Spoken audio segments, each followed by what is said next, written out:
Welcome back to the Restaurant Growth Show podcast. We are really excited about our guest today. He is a storyteller, he's an entrepreneur, he's an innovator and a disruptor. He's been featured in the Wall Street Journal. He owns Cali BBQ and founded Cali BBQ Media. He and his team are redefining the independent restaurant. Please give a warm welcome to Shawn Walchef. Shawn, welcome to the show. How are you doing today? I'm doing awesome. Thank you so much for having me. Ready to have some fun today and hopefully add a little value to whoever is watching, whoever is listening, wherever you are on earth. We believe in a rising tide, and anybody that is curious enough to find a podcast, to listen to content, to move their business forward, you're my kind of people. So let's get after it. That's fantastic. Woo. Thank you for that. Rising tide raises all ships, right? That's fantastic. Right. And you know, just so you know, our listeners are restaurateurs. The goal of the Restaurant Growth Show podcast is to help restaurateurs grow their business by leveraging technology. And as you well know, technology in the restaurant industry right now it's all over the place. Like, it's constantly changing. Everyone's got these crazy tech stacks. Some are building them up, some are ripping them down. There's so much happening in this space. So yeah, welcome everyone. We're really excited to talk to Shawn here. Shawn, really quick, you know, you've been in the media quite a bit lately, even more than normal. Can you talk to us a little bit about your experience with dynamic pricing, how you came to the decision to use it at Cali BBQ, and what have the results been so far? Sure. So we use dynamic pricing at Cali BBQ. We're about to open up our 4th location here in San Diego.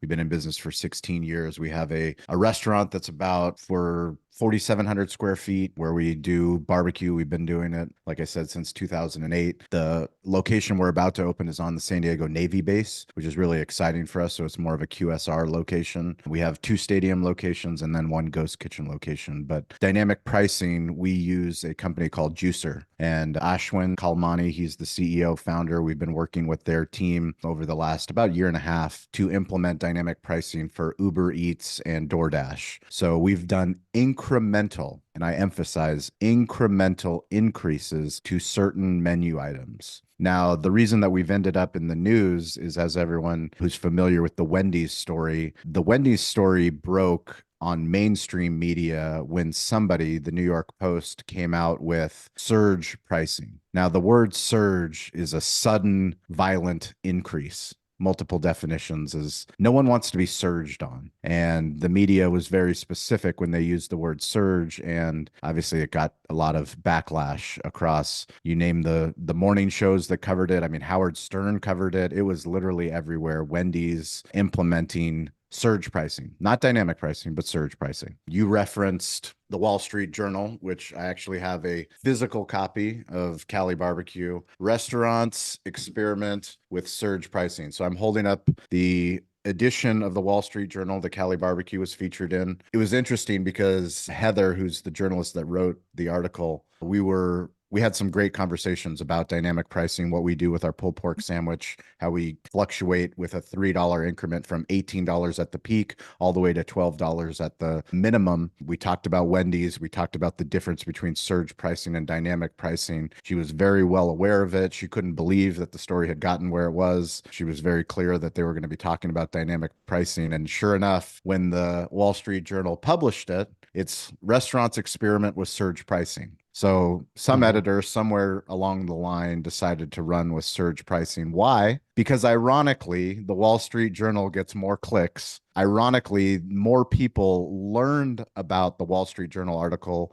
in subsequent media because they couldn't even get onto the Wall Street Journal because they don't have the $20 a month subscription. So we live in a really interesting world. You know, people... Let's put it this way. People, customers, myself included, we don't want to be cheated. No one wants to be cheated. And I think when you say the word surge, you think of 2x the price, 3x the price. If I'm paying for an Uber on Super Bowl and instead of paying $40, I'm paying $120 or $150, like that is surge pricing. And that is the idea of surge pricing. Dynamic incremental pricing is something that, as you guys know, we've been doing in restaurants since the beginning of time with happy hour and with early bird specials. It's just adding technology that allows you to change and fluctuate prices based off of supply and demand. One of the things that I love about Ashwin and Juicer is that when you're working with tech companies that are pro restaurant, pro operator. What we care about is how do you help me from a marketing and branding standpoint, let me incentivize and make a more loyal customer with dynamic pricing? Because as much as everyone says that they don't want to be charged $18 for the pulled pork sandwich at 5 o'clock on a Friday because that's when everyone's coming, there is a good 80% of the customers that would much prefer to pay less if they knew that they came in earlier. I hate lines. I'm a restaurateur and I will do anything in my body to avoid lines. Like literally I'll go, I'm a tailgater. I'll get to a stadium, 80,000 people in the stadium. I'll get to the stadium 4 hours early just because I don't want to go in with everybody else. I do everything in my body to avoid lines. And I think that's the cool thing about technology. It's also a scary thing. It's what scares people a lot about technology. Agreed. I think that there is, and we've seen it happen before, it's about behavior. Like, Yeah. oh my God, we need to adapt to this new behavior. But once we're there, we love it. And we know how to take advantage and trick the new system. And then life just goes as it is, as it was. So in terms of, because this sounds like transparency playing a critical role here. So how have you rolled out communications to your followers that Cali BBQ is using?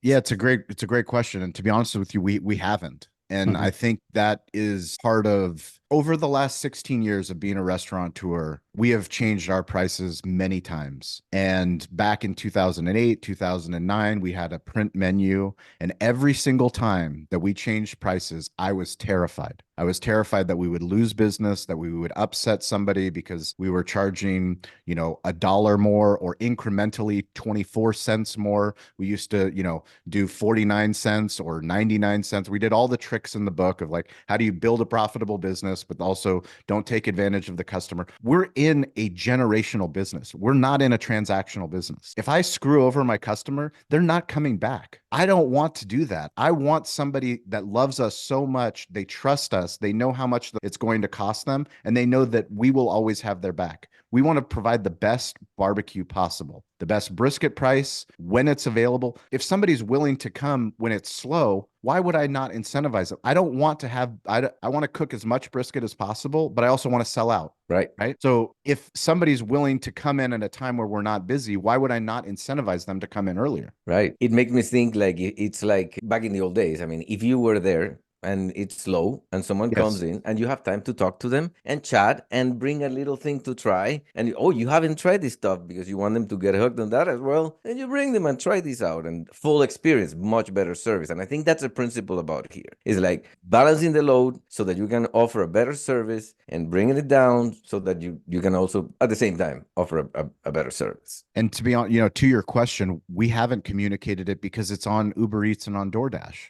So they already changed the prices based off of if they have a subscription to, DoorDash, or if they have a subscription to Uber Eats, what the delivery radius is, what their tip is. Like, people are already not knowing exactly what the consistency is in their pricing. What I care about is how does Juicer help me and all the other restaurants that are on the platform, or anyone that's using dynamic pricing, push it out from a marketing standpoint. Because for me, that's when it gets really exciting. On Father's Day, we do not even open up our restaurant anymore. We have 250 seats in our restaurant. We don't open the doors, and we do takeout only because we're that busy. We turn off the phones. We tell people to order online. We don't even do delivery. But for a 4-hour window, we'll sell all of the barbecue in one day. Now, for me, well, what if I can do 5 hours of barbecue and I can get more barbecue on there, but the person that comes in an hour earlier, I can give them a better deal? Or they can order ahead of time. So, they ordered 3 days ahead of time. Now I'm even cooking more barbecue. Like, this is when technology gets really exciting, where you can really start to incentivize people to order ahead of time. Because you're in the media, because you've got social posts and all of this messaging around what's happened with the term surge pricing and dynamic pricing, have you had some feedback from your guests? Are they coming in looking and pointing the finger and saying,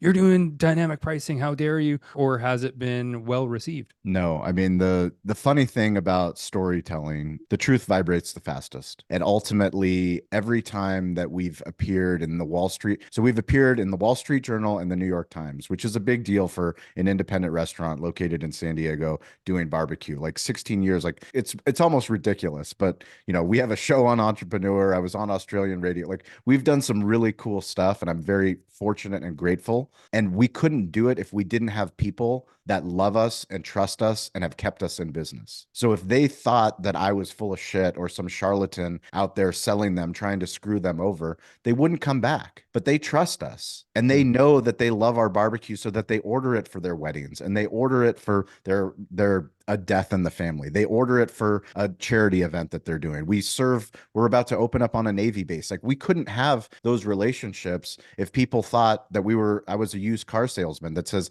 this is the sticker price of a $10,000 car, but you walk out and you're paying $13,500. Like, that's not what we're trying to do. What we're trying to do is always build generations of people that love our brand, that will go and tell other people in real life and in social media how much they love Cali BBQ. Love it. So let me see if I get the picture straight. So you guys are all of a sudden in the news, in New York Post and why not, and someone comes, one of your customers is like, oh, you guys did it again. And it's like, you guys are so upfront and also digital focused as an organization that it's like, it's part of your culture. Like, they already know. It's like, oh, of course, there's Shawn doing another breaking new ground. Well, the secret is everyone cares and no one cares. Right. It's literally the greatest fear that every restaurant and every business owner has, is that everyone's going to be talking about you or no one's going to be talking about you. And ultimately, it's somewhere in between. Everyone, all they care about is themselves. So it's like, we can get national media attention, we can get global media attention, but ultimately the people that come in, they didn't see the Wall Street Journal. They're not reading the Wall Street. They're worried about whatever's going on in their life with their husband, their wife, their kids, their parents. They're just trying to live their life. And all we can do is do the best job that we can in our village, in our space, but also, leverage technology to teach other restaurateurs and other people that believe in us, like, hey, we're doing something really cool with Juicer. Maybe it'll work for your guys' brand that has,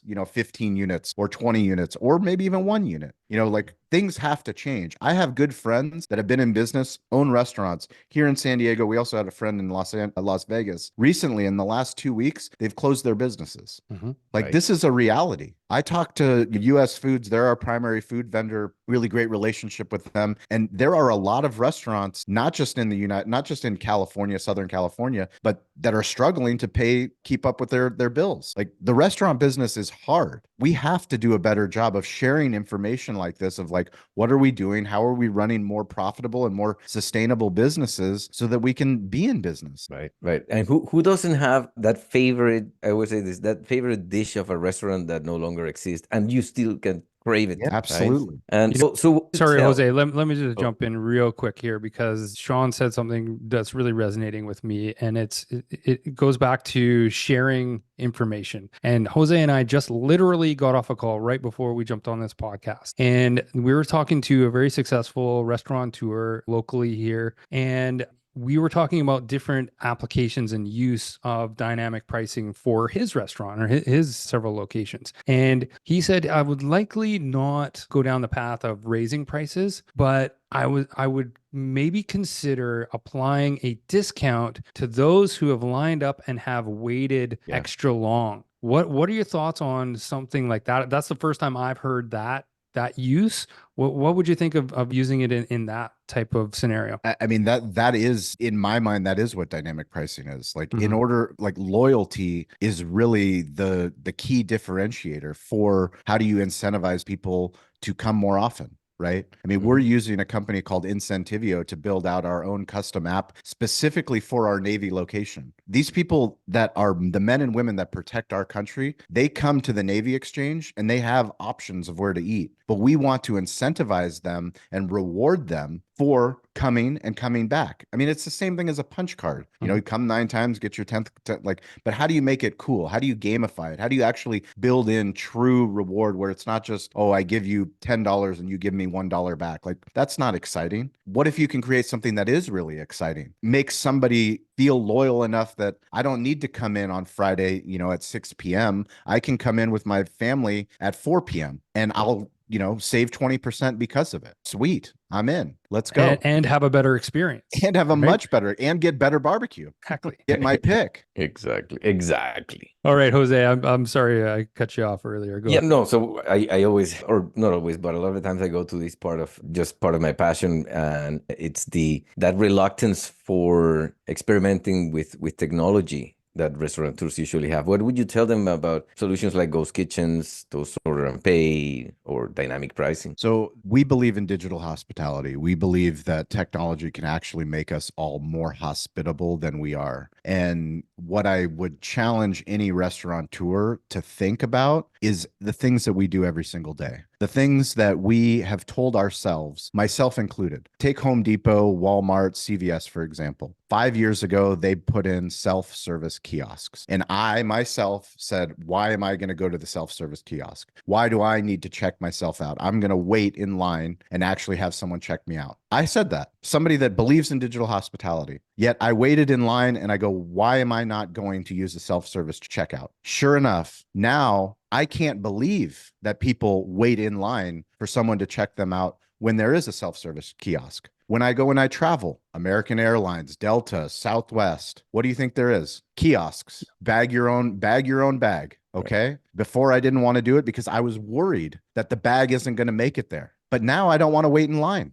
Why would I wait in line when I can go and bag it myself? I'm literally putting my passport, the most vital information possible, scanning my passport, packing bags because me and my family travel all the way to Bulgaria, checking ourselves in. This is technology. You know, we're all slow to technology. At some point, people were upset that they had to pump their own gas. At some point, people were upset that there wasn't someone at the toll booth. Can you imagine stopping at the toll? I have a toll at my neighborhood where I live here in Eastlake. There's a toll. I have a transponder and I just fly right past everybody that's waiting to pay at the toll. Like technology is all around us. I'm a season ticket holder for the San Diego Chargers. Well, used to be San Diego. Now it's Los Angeles Chargers. I remember clearly about, I don't know, 5-10 years ago when they went to electronic tickets only. Season ticket holders on Facebook, on Twitter, on the internet, on Reddit, all upset. I can't believe they would do a digital ticket only. I'm never going to go to the games anymore. Guess what? You go into SoFi Stadium, 80,000 people, no one has a paper ticket. They're a cashless stadium. You can't pay with cash. So anybody that's a restaurateur, everywhere else is evolving. Why can't we evolve? Exactly. It's learned behavior, and we can't even believe when we look back, we go, oh, the way it was. I didn't want to cut the cord in my house. I literally was on DirecTV. I was the biggest customer, paying some stupid DirecTV bill. And finally,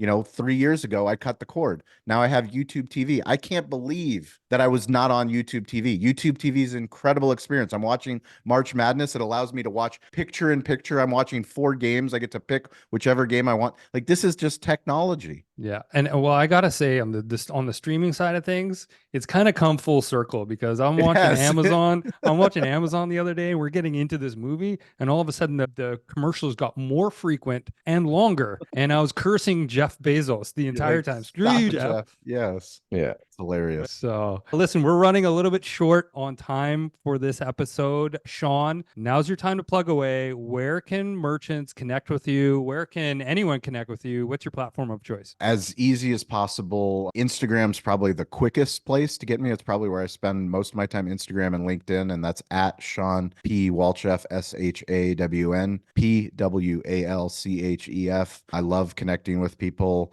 We always say, my grandfather, he taught me, stay curious, get involved, ask for help. The coolest thing about content is that if you consume content and if you have the courage to see somebody that you are interested in, what they're talking about, reach out. It's never been easier to send somebody a DM on Twitter, on LinkedIn, on an email. Like, I am weirdly available to connect with people, and I've met some really cool people. I wouldn't be on this call with you guys if I wasn't crazy enough to look stupid, sound stupid, publish stuff on the internet. And the more that I do it, the better conversations that I have. And, I look forward to meeting you guys in person one day. If anyone that's listening to the show, if you make it to San Diego, please, send me a message. I will meet you at my restaurant. I will bring you to the smokers. I'll bring you behind the scenes. We'll make a video. We'll tag the guys in the video. We'll let them know. But that's how content works. Like, you never know, but you gotta have the willingness to post, and you gotta have the willingness to reach out. Hey, that's exactly how you and I met. I reached out on LinkedIn. You got back to me almost immediately. I said, hey, we'd love to have you on the podcast, and boom, here we are. I mean, it was fantastic. You were incredibly accessible, and hey, To our listeners out there, please do go and visit Cali BBQ. Go down and see Shawn. Go make some content. Shout out the Restaurant Growth Show while you're there. And man, what a great time this has been, Shawn. It's such a pleasure to meet you. That's all the time we have for this episode. Speaking of plugs, though, I gotta get this in. Please. This podcast is sponsored by Dine Pricing, real-time restaurant profitability. Dine Pricing uses artificial intelligence to improve restaurant profitability by dynamically updating menus across digital channels like Uber Eats, DoorDash, and Grubhub.